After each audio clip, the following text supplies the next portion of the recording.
embajadora eminente Marta Bárcena, que hoy converse con nosotros. Eminente, ¿cómo está? Buenas noches. Buenas noches, doctor Curcio, Leonardo. Bien, gracias. Pues siguiendo con mucha atención todo el desarrollo de este desencuentro, que creo que no ayuda a nadie el tono de los reclamos de uno y otro lado, porque lo que tenemos que trabajar es justamente hacia el futuro, un diagnóstico común, un plan de cooperación común, porque no podemos soslayar la gravedad del tráfico de fentanilo y la creciente violencia que los cárteles y el crimen organizado están causando. La tragedia social, cuando uno ve las ciudades norteamericanas, la gente en poco tiempo se convierte en una piltrafa, ¿no? Por el consumo de esa droga, del fentanilo, y las muertes superan los 100,000, Marta. Así es, esos son los datos del año pasado, Leonardo, que superan los 100,000 y se calcula que el 66% de ellos, o sea, alrededor de 70,000, murieron por una sobredosis de fentanilo, y muchos de ellos son jóvenes, entre 18 y 40 años. Pero hay otra cosa, que es lo que les irrita o que les preocupa a los estadounidenses en este momento. Varias de estas personas que murieron, o muchas de las que murieron por sobredosis de fentanilo, no estaban consumiendo fentanilo, sino que compraron o metanfetaminas o cocaína, si estaban consumiendo drogas, y esas metanfetaminas o cocaína iban con un contenido de fentanilo capaz de matar a la persona. Mira. Entonces, esto es lo que también... Una dosis fatal. Uh-huh. La dosis fatal, exactamente. La dosis fatal consumida por personas que pensaban que estaban consumiendo, si quieres, otra droga, pero no fentanilo. Yeah. Entonces, eso es lo que es una de las cosas que más preocupa, y porque el fentanilo, mira, desde que yo estaba de embajadora en los Estados Unidos, el fentanilo llegaba básicamente de China a los Estados Unidos. Uh-huh. Llegaba a través, fíjate, la entrada era a través de las grandes, la gran parte de la entrada del fentanilo era a través de las grandes compañías de mensajería. Uh-huh. Porque el fentanilo es tan pequeño, las pastillas que las puedes... En una caja de zapatos traes una carga impresionante, ¿no? Exactamente, o simplemente en un sobre común con algo así, metes unas cuantas pastillas.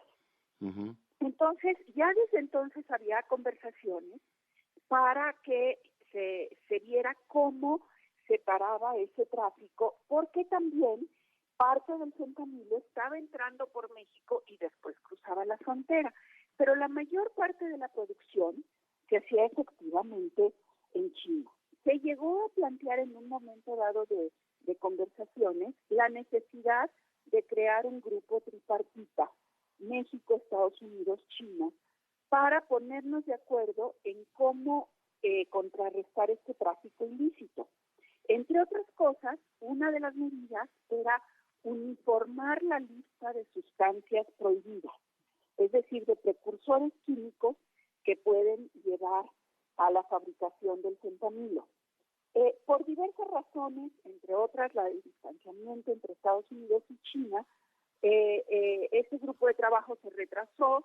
No sé si ahorita ya esté funcionando, yo ya no estoy involucrada en esos temas, pero esto te indica la dificultad que era realmente seguir las líneas de producción de fentanilo. Cuando se viene el COVID, entonces que se cierra China, ¿te acuerdas las medidas drásticas de China? Entonces lo que empieza a pasar es que se exportan cada vez más los precursores químicos a México y empiezan a surgir laboratorios ilegales de fabricación de fentanilo, que lo que decían los expertos que eran fáciles de montar.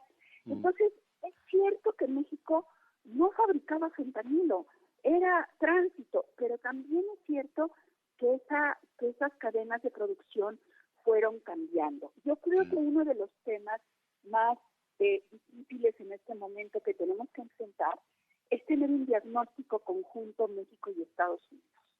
Y si se puede con China, mejor. De cómo están estas cadenas de suministro de precursores, por qué puertos están entrando, etcétera. Y yo recuerdo, Leonardo, que hubo durante muchos años grandes discusiones entre México y Estados Unidos sobre el número de hectáreas sembradas de amapola y de erradicación de amapola. México tenía unos datos, Estados Unidos tenía otros, siempre nos peleábamos, hasta que recurrimos a las propias Naciones Unidas y hubo una metodología para uniformar las estimaciones, y entonces ya nos pusimos de acuerdo.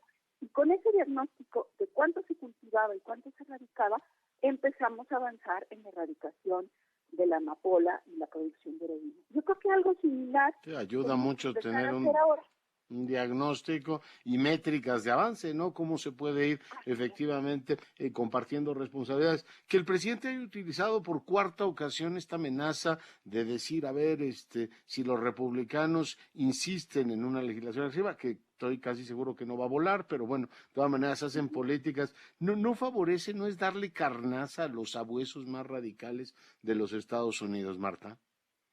Pues me parece que sí va a azuzar a los más radicales y que va a dificultar entonces este trabajo de encontrar el terreno en común, los puntos en común para avanzar en algo que interesa a los dos países.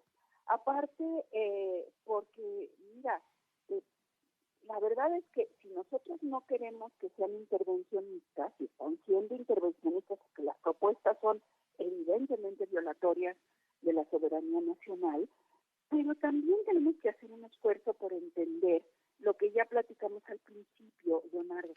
¿Por qué les está impactando tanto? Por el número de muertos. Nunca habían tenido este número de muertos por sobredosis en su vida, ¿sí? Y porque sienten que el gobierno de México, no digo que sea cierto, pero perciben que el gobierno de México no está haciendo el mejor esfuerzo para entenderse con Estados Unidos y combatir ese flagelo de manera conjunta. Yeah. Sí, creo que es un tema interesante. El presidente responde en clave electoral, que es creo que el único tema que domina con toda amplitud, todo verlo en clave, decir, vamos a golpearlos aquí en lo electoral y a ver si a partir de ahí hay un cambio. Pero supongo que la idea del diagnóstico es mucho mejor. La visita de Sherwood Randall y la forma en que las administraciones reencauzan el día de hoy, después de la tormenta de los 4, en este caso secuestrados, 2 de ellos muertos en Matamoros, ¿qué opinión te merece, embajadora? Me parece que es lo adecuado, creo que fue una visita oportuna, una reunión oportuna. Me parece que si bien podemos pensar que mucho de de estas propuestas tienen una dimensión electorera, es cierto, pero también tienen una dimensión basada en la realidad. Y entonces hay que privilegiar cómo trabajar con base en la realidad y no podemos desconocer, Leonardo, que, mira, las escenas de ese video en Matamoros eran terribles, pues porque la gente pasaba por ahí, pero nadie se animaba a hacer nada. ¿Por qué? Porque la gente tiene miedo. Claro. Sí, ahí está. ¿Dónde está la seguridad humana de los mexicanos?